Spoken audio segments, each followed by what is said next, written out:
साबुदाणा खिचडी खाऊन जर तुम्हाला कंटाळा आला असेल, साबुदाणा खिचडी खाऊ वाटत नसेल, तर एकदा असे हे झटपट बनणारे मऊसूत साबुदाण्याचे पराठे नक्की बनवून बघा. करायला खूप सोपे आहेत, चवीला एकदम भारी. तुम्हाला जर काही दुसरं ऑप्शन हवं असेल, उपवासासाठी काही वेगळं बनवायचं असेल, तर असे हे दिवसभर मऊसूत राहणारे साबुदाण्याचे पराठे नक्की बनवून बघा. साबुदाणा पराठ्यासोबत आज आपण उपवासाची चटणी सुद्धा बनवणार आहोत. रेसिपी खूपच चांगली आहे, तुम्हाला आवडणारी आहे. त्यामुळे आधीच लाईक, शेअर आणि सेव्ह करून ठेवा. चला तर करायला घेऊयात. तर सगळ्यात आधी आपण बटाटे उकडून घेणार आहोत. तर मी बटाटे उकडण्यासाठी वापरणार आहे अगारो रिजन्सीचा मल्टी कुक केटल. याला मस्त अशी ग्लास लीड दिलेली आहे आणि हा वापरायला सुद्धा खूप सोपा आहे. तुम्ही पाहू शकता याला एक स्टेनलेस स्टीलचे स्टीमिंग पॉट सुद्धा दिलेला आहे. यामुळे माझी गॅसची बचत होते, शिवाय वेळेची सुद्धा बचत होते. एक स्टेनलेस स्टीलची जाळी सुद्धा दिलेली आहे. तुम्हाला जर हे प्रोडक्ट हवं असेल तर कमेंट करा लिंक, किंवा डिस्क्रिप्शनमध्ये मी लिंक दिली आहे, तिथून तुम्ही हे प्रोडक्ट घेऊ शकता.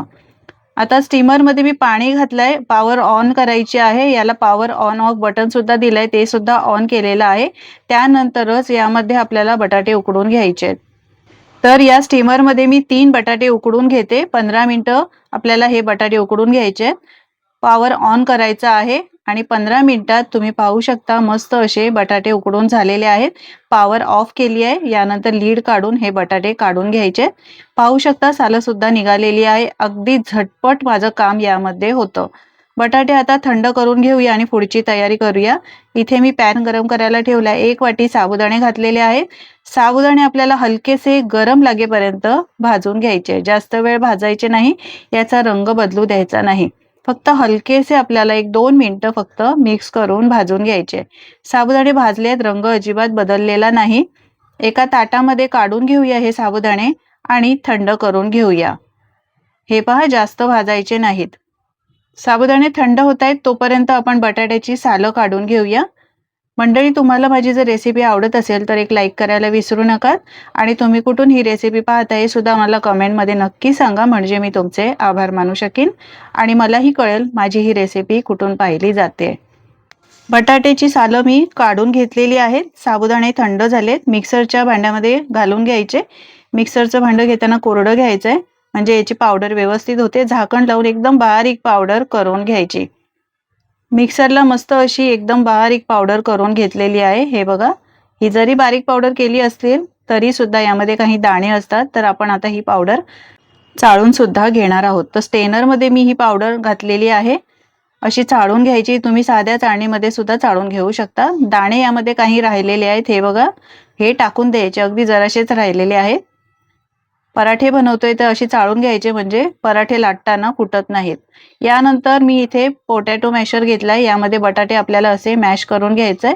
तुम्ही पावभाजी मॅशरने किंवा इतर काही तुमच्याकडे मॅशर असेल त्याने एकदम मॅश करून घ्यायचंय, म्हणजे बटाटे चांगले मऊसूत मॅश झाले, त्यामुळे पराठे फाटत नाहीत. तर सगळे बटाटे या पद्धतीने असे या साबुदाण्याच्या पावडरमध्येच मॅश करून घ्यायचे. तर हे बघा, 3ही बटाटे मी चांगले असे मॅश करून घेतले. अजिबात यामध्ये गुठळ्या राहत नाही. यानंतर 2 हिरव्या मिरचीचा ठेचा घेतलाय. 1 चमचा जिरं. तुम्ही जिरं खात नसाल, नाही घातलं तरी सुद्धा चालेल. चवीप्रमाणे मीठ घालायचं आणि हे सुरुवातीला चांगलं असं मिक्स करून घ्यायचंय. चांगलं मिक्स करून घ्यायचंय. बटाट्यामध्ये मॉइश्चर असतं, त्यामुळे पाण्याचा अंदाज आपल्याला नंतर येतो. मिक्स करून घेतल्यानंतर यामध्ये थोडं थोडं अगदी पाणी घालायचं आहे. सुरुवातीला पाणी घालायचं नाही, नाहीतर हे पीठ आपण जे मळतोय ना ते एकदम पातळ होऊन जाईल. यासाठी बटाट्यामध्येच आधी मिक्स करून घ्यायचं. यानंतर गरज लागेल तसं यामध्ये पाणी घालायचं आहे. अगदी जरा जरासं पाणी घालायचं आणि आपण जसं पराठ्यासाठी पीठ मळतो ना त्या पद्धतीने पीठ मळून घ्यायचंय. तर हे बघा, पीठ मळून घेतलंय. मस्त असं मऊसूत पीठ मळून घ्यायचंय आणि त्यानंतर झाकून आपल्याला 10 ते 15 मिनिटासाठी बाजूला ठेवून द्यायचंय. आता हे बाजूला ठेवूया आणि उपवासाची मस्त चटणी बनवून घेऊया. यासाठी मिक्सरच्या भांड्यात किसलेलं खोबरं घालायचं 1 वाटी, 1 मोठा चमचा शेंगदाणे, 1 चमचा जिरं, 1 चमचा साखर, 2-3 हिरव्या मिरच्या, चवीप्रमाणे मीठ आणि थोडं पाणी घालून चटणी वाटून घ्यायची. तुम्ही यामधले साहित्य काही खात नसाल, नाही घातलं तरी सुद्धा चालेल. चटणी वाटून घेतली आहे, काढून घेऊया. मस्त अशी आपली चटणी उपवासाची तयार झाली आहे. यानंतर पराठ्याचं पीठ आपलं सेट झालेलं आहे. आता हे परत एकदा 1-2 मिनिटं चांगलं मळून घ्यायचं आहे या पद्धतीने. मंडळी, उपवासाच्या अशा वेगवेगळ्या रेसिपी सुद्धा मी अपलोड केलेल्या आहेत. सगळ्यांची लिंक डिस्क्रिप्शनमध्ये दिलेली आहे. तुम्ही ती चेक करू शकता आणि तसे बनवू शकता. पीठ मळून घेतल्यानंतर एक गोळा घ्यायचा आहे. आपण जे पीठ मळले ना त्यामध्ये मस्त असे 4 पराठे बनवून तयार होतील. पीठ घेतल्यानंतर पोळपाटावर चांगलं असं मळून घ्यायचं आहे. यानंतर साबुदाण्याचं जे पीठ केलं होतं ना ते मी थोडंसं काढून ठेवलं होतं. त्याच पिठाने आपल्याला हा पराठा लाटून घ्यायचा आहे. तर हे बघा, पीठ लावलेलं आहे साबुदाण्याचं. आता आपल्याला हा पराठा लाटून घ्यायचा आहे. तर साईडने तो पराठा फाटतो तरी काही काळजी करू नका. आधी सुरुवातीला लाटून घ्यायचा आहे व्यवस्थित असा पातळ पराठा. याला साबुदाण्याचं पीठ लावून घ्यायचं म्हणजे व्यवस्थित लाटला जातो. यानंतर डब्याचं झाकण, डब्बा किंवा असं ताट असेल तुमच्याकडे तर त्याने असा हा गोल आकार याला द्यायचा आहे. साईडच्या कडा याच्या काढून टाकायच्या. हे पहा, मस्त आपला असा गोल गरगरीत साबुदाण्याचा पराठा तयार झालाय. मस्त असा गोल गरगरीत पराठा झालाय. काढून घेऊया आणि याच पद्धतीने तुम्हाला अजून एक पराठा सुद्धा मी लाटून दाखवते. हे बघा, साबुदाणे असल्यामुळे हा पराठा साईडने कडेने फाटतो, पण तो लाटून घ्यायचा व्यवस्थित. मोठा पराठा जसं तुमच्याकडे झाकण डब्बा असेल त्याप्रमाणे, आणि त्यानंतर डब्याच्या झाकणाने किंवा एखादं ताट असेल पॉइंटेड त्याने याला छापा काढून गोल आकार द्यायचा आहे. तर हा आपण पराठा बघा लाटून घेतलाय.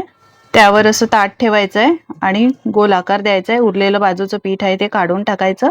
हे बघा, मस्त असा आपला दुसरा सुद्धा साबुदाणा पराठा तयार झालाय. मस्त असा गोल आकार आलाय. हे बघा, काढून घ्यायचा आहे. याच पद्धतीने बाकीचे पराठे बनवून घ्यायचे. तर 4ही पराठे मी बनवून घेतलेले आहेत. हे बघा, एकत्र बनवले ना की आपल्याला भाजायला सुद्धा खूप सोपे जातात. सगळे पराठे मी बनवून घेतलेत. आता हे पराठे आपण भाजून घेऊया. पराठे भाजण्यासाठी इथे मी तवा गरम केलाय. तुम्ही साध्या तव्यामध्ये सुद्धा बनवू शकता. मी नॉनस्टिक तवा घेतलाय. तूप लावायचं आहे, पराठा ठेवायचा आहे यावर लाटलेला आणि दोन्ही बाजूनी छान खमंग भाजून घ्यायचं आहे. घाई करायची नाही. याला उलट्याला गॅसची फ्लेम मी आधी सुरुवातीला फास्ट केली, तवा गरम केला, त्यानंतर तूप लावून पराठा घातला. गॅसची फ्लेम मीडियम केलेली आहे. आपण नॉर्मल जसे पराठे बनवतो ना त्या पद्धतीनेच आपल्याला बनवून घ्यायचे. एका बाजूने भाजल्यानंतर याला उलटून घ्यायचं आणि दुसऱ्या बाजूने सुद्धा हा पराठा भाजून घ्यायचा आहे. आता याला तूपच लावा म्हणजे छान असा मस्त याला चव येते. दोन्ही बाजूने उलटून घ्यायचं आहे. तूप लावून घेऊया.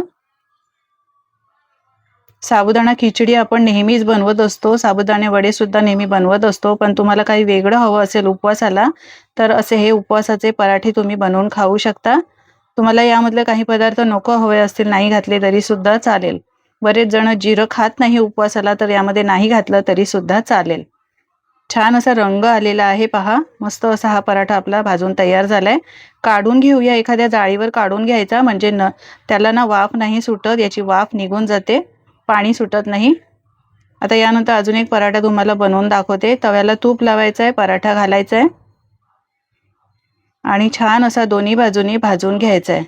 मंडळी, तुम्हाला उपवासाची अजून कोणती रेसिपी पाहायला आवडेल मला कमेंटमध्ये नक्की सांगा, म्हणजे ती मी बनवण्याचा प्रयत्न करीन. किंवा तुमची काही रेसिपी असेल तर ती सुद्धा मला कमेंटमध्ये सांगा, म्हणजे तुमच्या पद्धतीने मी ते पदार्थ बनवण्याचा प्रयत्न करीन. छान असा हा पण भाजून घ्यायचा आहे. बघा, मस्त असा लागतो, चवीला खरंच खूप छान लागतो. व्यवस्थित भाजून घेतलाय. दोन्ही बाजूनी छान असा भाजून घ्यायचा आहे. आता काढून घेऊया. तर 4ही पराठे मी याच पद्धतीने भाजून घेतलेले आहेत. जाळीवर काढून घ्यायचे म्हणजे वाफ निघून जाईल. दिवसभर असेच हे मऊसूद राहतात, अजिबात कडक होत नाही. कारण आपण यामध्ये बटाटा घातलेला आहे त्यामुळे हे नरम राहतात. चवीला खरंच खूप छान लागतात. 4ही पराठे भाजून घेतलेत. आपण जी उपवासाची चटणी बनवलेली आहे ना ती सुद्धा मस्त अशी चवीला झालेली आहे. तर बघा किती नरम झाले, तुम्हाला दाखवते. हे बघा, उपवासासाठी तुम्हाला जर असे काही पदार्थ ऑफिसला घेऊन जायचे असेल बनवून तर तुम्ही घेऊन जाऊ शकता, कारण हे दिवसभर असेच राहतील मऊसूद. तुम्ही सुद्धा करून बघा. रेसिपी कशी वाटली कमेंट करून सांगा. आवडली तर लाईक शेअर सेव्ह करा.